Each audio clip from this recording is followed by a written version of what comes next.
Good morning, dear friends. Today we studied about the genetics. So first of all, the terminology is important in this chapter. आपको यदि terminology मालूम है तो आप genetics में आसानी से क्वेश्चन सॉल्व कर सकते हैं। तो सबसे पहले है कंसेप्ट ऑफ जेनेटिक्स। इसमें ये बताया जाएगा कि जो बच्चे हैं वो अपने पेरेंट्स के जैसे क्यों दिखाई देते हैं। इन प्रश्नों का उत्तर हम जेनेटिक्स में ढूंढेंगे। सबसे पहले ग्रेगर जॉन मेंडल के बारे में आप जानते ही हैं, इन्हें जेनेटिक्स का फादर कहा जाता है। इन्होंने क्या किया कि 1853 के लगभग अपने कुछ जो एक्सपेरिमेंट किए थे वो एक डायरी में लिखते हुए और पूरा ऑब्जर्वेशन और एक डायरी में लिखने के बाद और उनकी मृत्यु हो गई।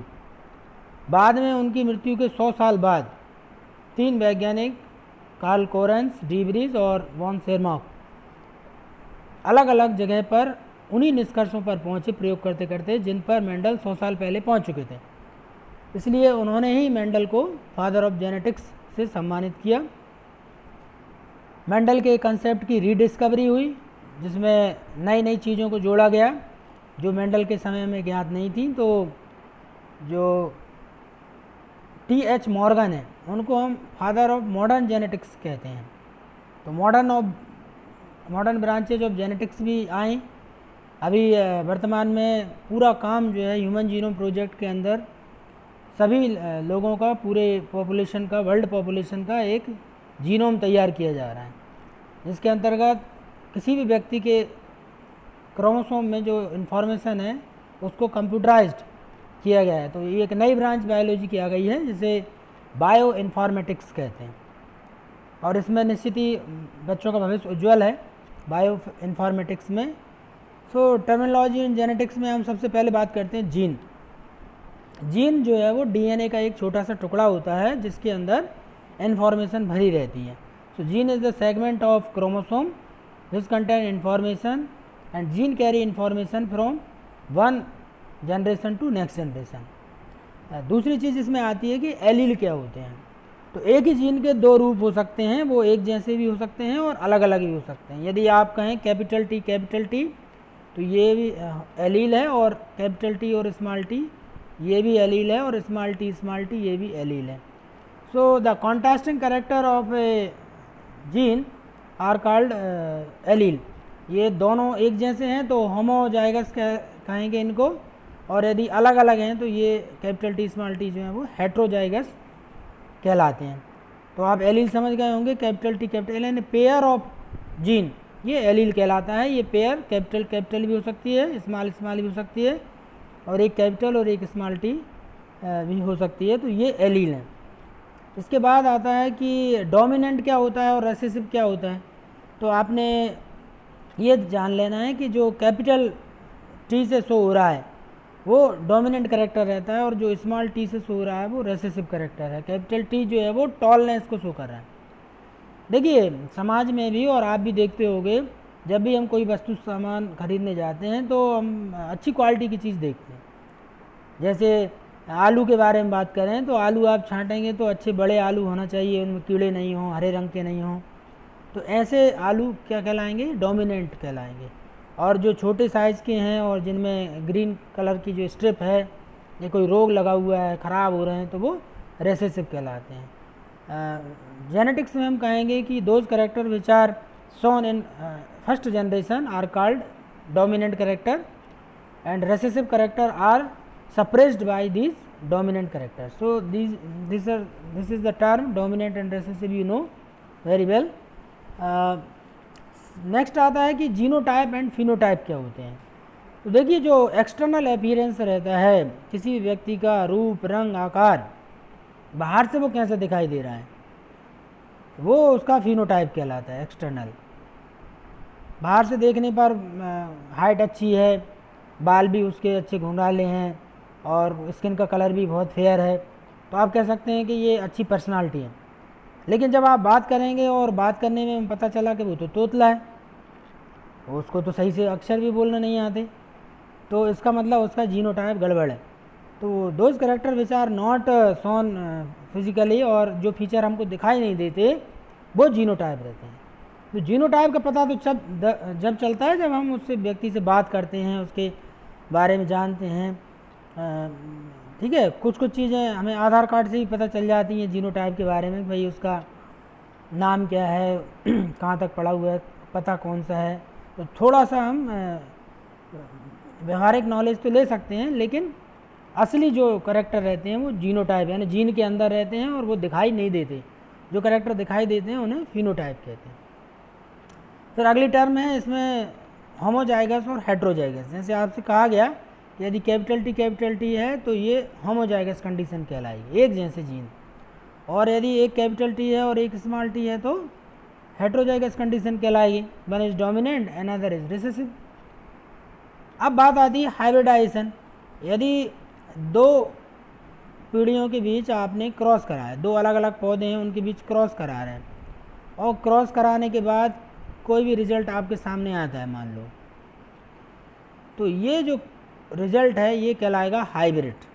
कैपिटल टी स्मॉल टी क्या हो गया, ये हाइब्रिड हो गया। किसका, ये F1 जनरेशन का इनका। तो ये टर्म जिसमें दो डिफरेंट क्वालिटीज़ के जो प्लांट हैं या एनिमल हैं उनके बीच क्रॉस कराया जाता है, इस टर्म को हाइब्रिडाइजेशन कहते हैं। और ये जो प्रोडक्ट हाइब्रिडाइजेशन का रहता है उसको हाइब्रिड कहा जाता है। ठीक है, अभी आपने देखा होगा कि मनुष्य ने सब्जियों की हाइब्रिड वैरायटी पैदा की। आपको बैंगन ऐसे दिखाई देंगे जैसे बड़ी लौकी हो, आपको डॉग्स अलग अलग टाइप के दिखाई देंगे, कुछ बहुत छोटे छोटे पैर वाले हैं, अल्सेशियन है, बुलडॉग है। ठीक है, अलग अलग आप क्या किया है, वैज्ञानिकों ने जीन्स को आइडेंटिफाई किया है और उनको मिला के उन्होंने नए हाइब्रिड डॉग्स वैरायटी तैयार की है, जर्मन शेफर्ड, अल्सेशियन, बुलडॉग। ठीक है, तो और काऊ में भी आपने देखा होगा, जर्सी गाय आप देखोगे तो वो जो है वो काऊ और पिग इन दोनों का हाइब्रिड है। तो दूध तो अच्छा देती है लेकिन दूध में स्वाद नहीं रहता। तो ये अलग अलग चीज़ें हैं। हाइब्रिडाइजेशन के कुछ ड्रॉबैक भी हैं, प्रोडक्शन बहुत अच्छा होता है, कुछ उसकी स्वाद नहीं रहता। गेहूँ बहुत अच्छा प्रोडक्शन हुआ लेकिन उसमें वो टेस्ट नहीं है। तो फ़ायदे भी हैं इसके क्वांटिटी वाइज, लेकिन क्वालिटी वाइज अभी उस पर रिसर्च जारी है। अब बात आती है आपकी मोनो हाइब्रिड और डाई हाइब्रिड क्रॉस। तो जब आप एक बार में एक ही करेक्टर की स्टडी कर रहे हैं, मान लो पौधे की लंबाई के बारे में बात हो रही है और उसके दो अपोजिट करेक्टर हैं, एक पौधा जो है वो लंबा है और एक कम लंबा है। अब कम लंबे को यहाँ क्या कहते हैं अपन, बोना है, शॉर्ट है, डॉर्फ है, तो कई नाम दे सकते हैं। कुल मिला के है तो लंबाई वाली बात। भाई ज़्यादा लंबा है तो हम बोलते हैं कि इसकी लंबाई अच्छी है, कम लंबा है तो हम उसको छोटा बोना बोलने लगते हैं। तो यहाँ पर केवल एक करेक्टर की स्टडी की जा रही है, that is length of the plant. तो जब लेंथ की बात की जा रही है तो ये कहलाएगा मोनो हाइब्रिड क्रॉस। एक बार में आपने केवल एक कैरेक्टर की स्टडी की है तो ये मोनो हाइब्रिड क्रॉस है। और डाई हाइब्रिड में आपने क्या किया, लेंथ के साथ साथ कलर भी ले लिया। दो कैरेक्टर एक साथ स्टडी हो रही, जब दो कैरेक्टर एक साथ होंगे तो ये डाई हाइब्रिड हो जाएगा, एक अकेला कैरेक्टर रहेगा तो ये मोनो हाइब्रिड क्रॉस है। तो ये मोनो हाइब्रिड और डाई हाइब्रिड के बारे में पढ़ा।